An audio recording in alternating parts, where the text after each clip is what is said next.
Anza Specialists Medical Center. Magandang umaga po sa inyong lahat. Ako po si Dr. Santos at ngayon naman po ay kasama natin si Dr. Punzalan and Dr. Sandoval para po sa ating Scoliosis Awareness Month. So, Doc, ano po ba ang scoliosis at pangbata lang po ba ito? Ang scoliosis po ay ang abnormal na pagkurba ng ating spine pagilid, no, na more than 10 degrees, no. Ito po ay nakukuha as early as sa mga bata, and usually po nagpo-persist nito as we age, no. So yun po, pwedeng may mga kasamang komplikasyon depende po sa pagkalala nito. So dinadiagnose po namin ito whether mild, moderate, or severe. So madalas po may mga kasama yung pananakit ng likod. In severe cases, pwedeng makaranas ng panghihina, pagkaipit ng ugat, mga ganyan. So, yun, pwede siyang makuha as sa mga bata, tapos magdedire-diretso po yun as we age. Doc, ano po ba ang kadalasang sanhi ng scoliosis? Kailangan natin malaman iba't ibang uri, no? Dahil tinatawag na idiopathic scoliosis, which consists of the 80% of scoliosis cases.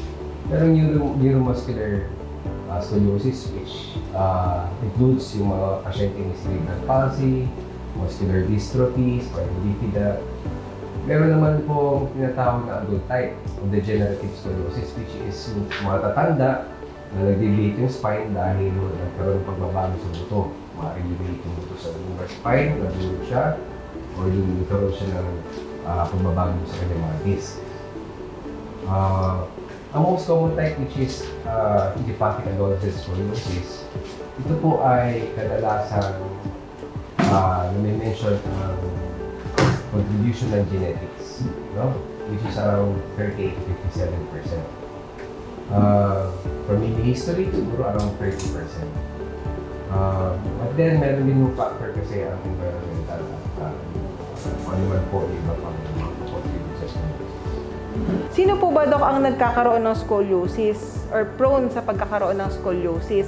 Ang mga lalaki po ba or ang mga babae? And namamana po ba ang scoliosis? Usually po, nakikita natin ito sa mga kababaihan, and in most patients din na mga babae, mas malala din ang nagiging scoliosis nila compared sa mga lalaking may scoliosis.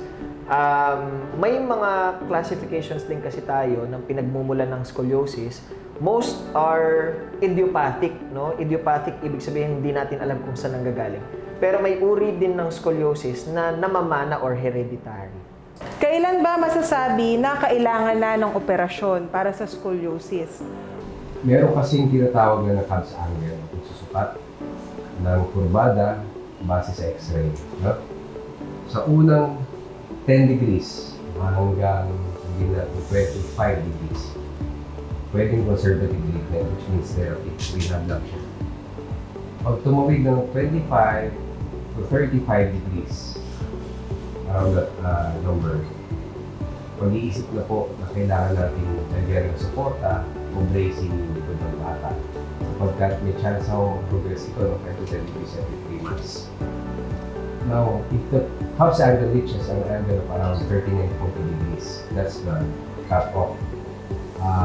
Kailangan na natin pagplanuhan yung surgery o fusion ng buto sapagkat kung mag-i-increase pa siya beyond sa 40 degrees, magkakaroon ng problema. Iba-iba siya sa paghinga.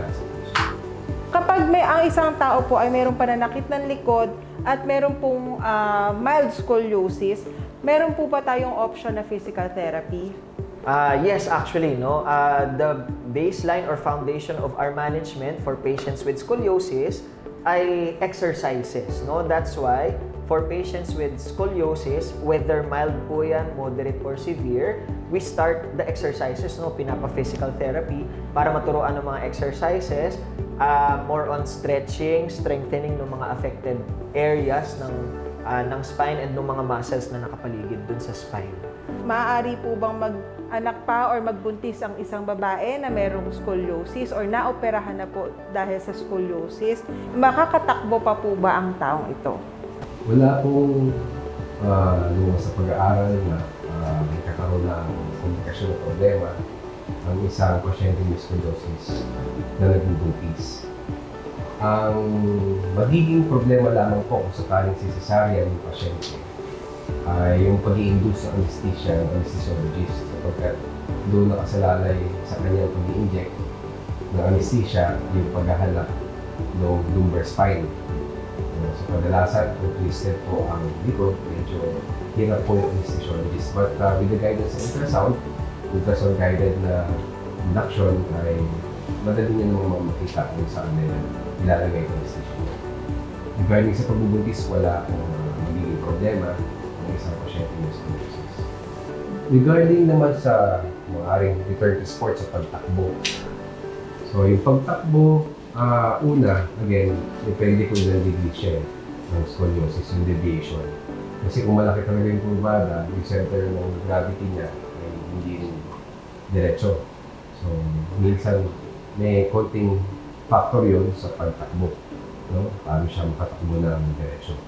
But for very small angles, yung calf angle ng scoliosis, hindi nila masyadong makapansin ng isang pasyente meron on during walking and Doc, after ng mga sessions no, sa physical therapy natin, pwede po bang gawin yun tuloy-tuloy ng mga tao na merong scoliosis sa bahay nila?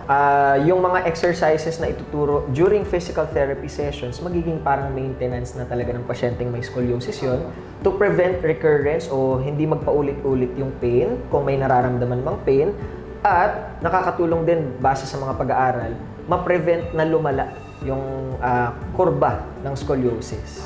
Para sa inyo pong dalawa, kung mayroon pong isang bagay na dapat maalala ng mga viewers natin tungkol sa scoliosis, ano po ito? In terms of yung sa exercise, no, it is also very important talaga na dire-diretso yung mga exercises na tinuturo sa mga pasyenteng may scoliosis, no? Kasi kailangan talaga natin ng proper stretching, proper strengthening ng mga kailangan palakasin at kailangan banatin ng mga muscles, no? Para hindi magpaulit-ulit at hindi mag-progress yung kanilang scoliosis. So yun po yung napaka-importanting dapat maaalala, no? And if we have patients or may mga kakilala kayo na nakikitaan na may nakaumbok sa likod or hindi pantay ang balikat, pwedeng nagkakaroon ng mga back pain, pwede nyo pong ipatingin para ma-address natin agad at masimulan natin yung mga exercises na kakailanganin nilang dire-diretso. Every time I have a patient na may scoliosis, I always tell them, sinasabi ko sa kanila, na yung fear na isang bagay na hindi naintindihan ay dapat ako correct, no? Kasi minsan, nauna yung pagbabasa ng resulta bago sa paliwanag ng doktor o specialista. So, mahalaga maintindihan po kung ano siya bago tayo magkaroon ng agang o takot tungkol doon sa scoliosis. So, una-una, kailangan na ang mga pasyente ay maging aware na ang scoliosis po ay maaaring ma-treat, correct, at maaaring matulungan yung mga may kurbadang usually liit pa sa 40 degrees. And if ever, sige nga sa 40 degrees ang curvature, ay kailangan na tayo maghanap ng specialista na makakatulong sa kanila para sila ay ma-opera. Maraming salamat po, Dr. Punzalan and Dr. Sandoval. Maaari ko po malaman pa para sa viewers po natin kung ano po yung mga clinic schedule ninyo. Kiklinik po ako every Tuesday, 8 a.m. to 10 a.m. sa ating rehabilitation center.